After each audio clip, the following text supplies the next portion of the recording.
નમસ્કાર મિત્રો, ND Gohil YouTube ચેનલમાં તમારું ફરી હાર્દિક સ્વાગત છે। તો મિત્રો, આજે આપણે ધોરણ 6 વિષય ગુજરાતીનું નવું પાઠ્યપુસ્તક પલાશ, જેની અંદર પાઠ 5 ટેકરી ખસી મમ્મી હસીની પ્રવૃત્તિ 5.1 થી 5.5ની સમજ અને સોલ્યુશન મેળવીશું।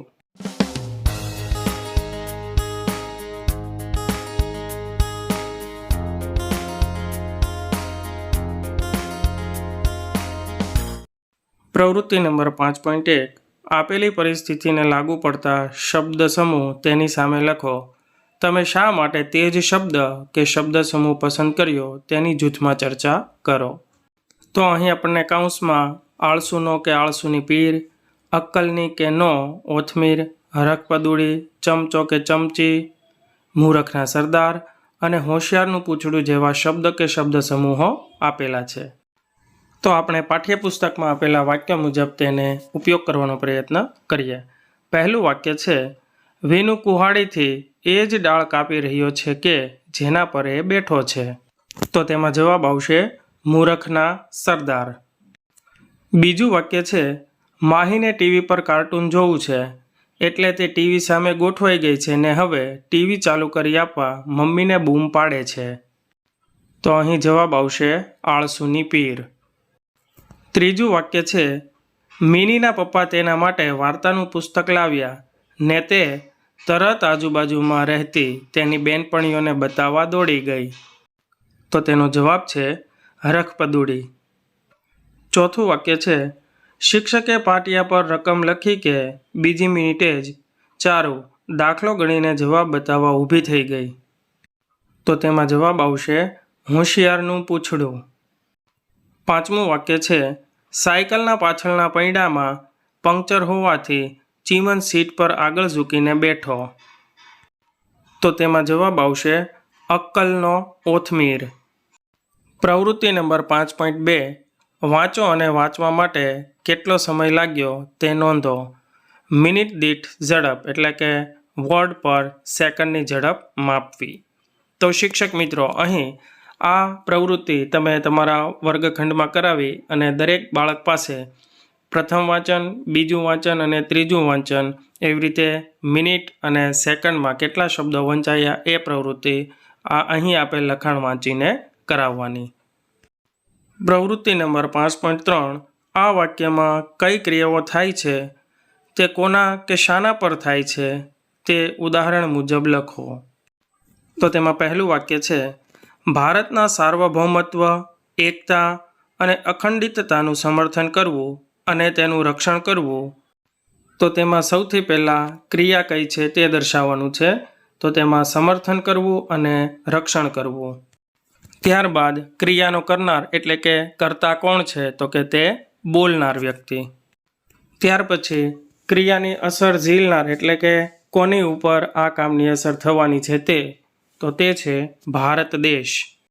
બીજું વાક્ય છે, પહેલી અને બૂઝોને કદાચ પ્રયોગ જાતે કરવાની, પુસ્તકાલયમાં જઈ પુસ્તકો વાંચવાની, વડીલોને પ્રશ્ન પૂછવાની અને વૈજ્ઞાનિકોને પ્રશ્નો મોકલવાની જરૂર પડે।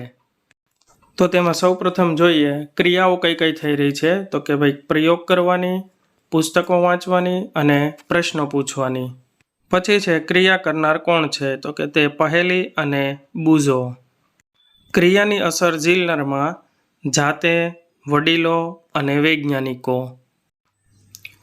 ત્રીજું વાક્ય છે, મધમાખીઓ પુષ્પો પરથી મધુરસ એકઠો કરે છે, તેને મધમાં ફેરવે છે અને મધપૂડામાં તેનો સંગ્રહ કરે છે। તો તેમાં ક્રિયાપદો છે એકઠો કરે, મધમાં ફેરવે અને સંગ્રહ કરે। ત્યારબાદ ક્રિયાનો કરનાર છે મધમાખી અને ક્રિયાની અસર ઝીલનાર મધપૂડો। ચોથું વાક્ય છે, હવે પછી કાચિંડો દેખાય ત્યારે તેનું ધ્યાનથી નિરીક્ષણ કરીને શોધી કાઢો કે તે ખોરાક તરીકે શું લે છે। તો તેમાં ક્રિયાપદ છે શોધી કાઢો અને લે છે। ક્રિયાનો કરનાર એટલે કે કર્તા છે સાંભળનાર। ક્રિયાની અસર ઝીલનાર કાચિંડો।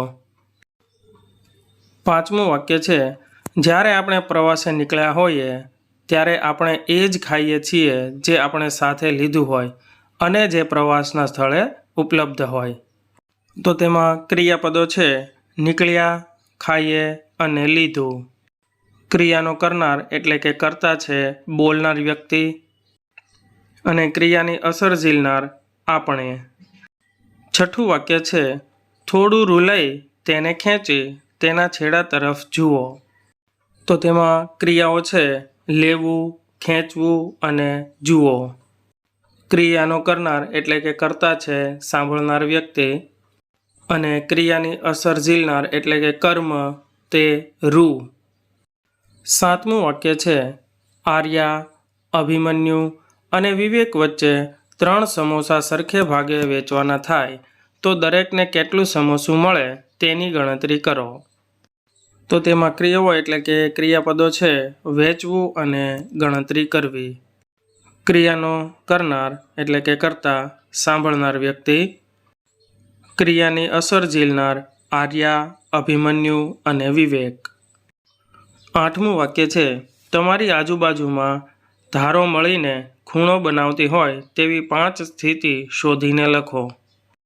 તો તેમાં દર્શાવેલ ક્રિયા છે શોધીને લખવું.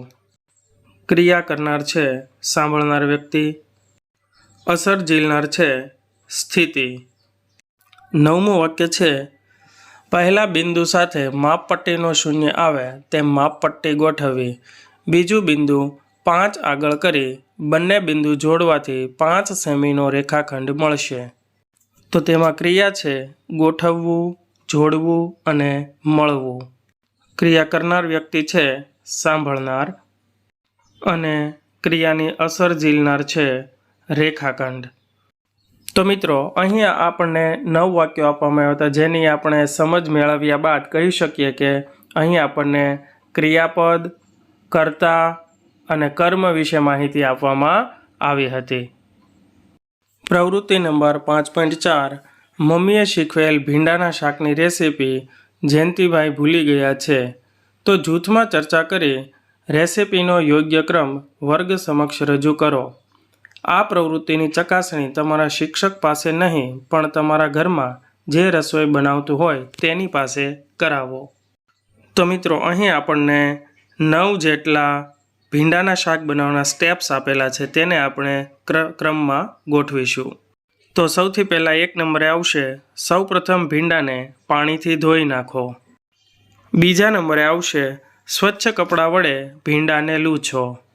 ત્રીજા નંબરે આવશે ચપ્પુથી ભીંડા સમારો. ચોથા નંબરે ગેસ ચાલુ કરો. 5મા નંબરે શાકનો વઘાર કરી ભીંડા કડાઈમાં નાખો. 6થા નંબરે આવતું સ્ટેપ છે વઘાર પછી ભીંડામાં હળદર, મીઠું નાખો. 7મું સ્ટેપ છે થોડી થોડી વારે શાક હલાવો. 8મું સ્ટેપ છે શાક ચઢી જાય પછી મરચુંને મસાલો નાખો. અને છેલ્લું 9મું સ્ટેપ છે ગેસ બંધ કરી કઢાઈ ઢાંકી દો. પ્રવૃત્તિ નંબર 5.5 મલક મલક. તો મિત્રો અહીં આપણને એક જોક એટલે કે રમૂજી ટૂચકો આપવામાં આવ્યો છે. તો તે કંઈક આ પ્રમાણે છે પિન્ટુ શાળામાં એક કાળો અને એક સફેદ બૂટ પહેરીને આવ્યો. શિક્ષક કહે જા ઘરે જઈને બૂટ બદલી આવ. પિન્ટુ કહે કોઈ ફાયદો નથી. શિક્ષક કહે કેમ? પિન્ટુ કહે ઘરે પણ એક કાળો અને એક સફેદ છે.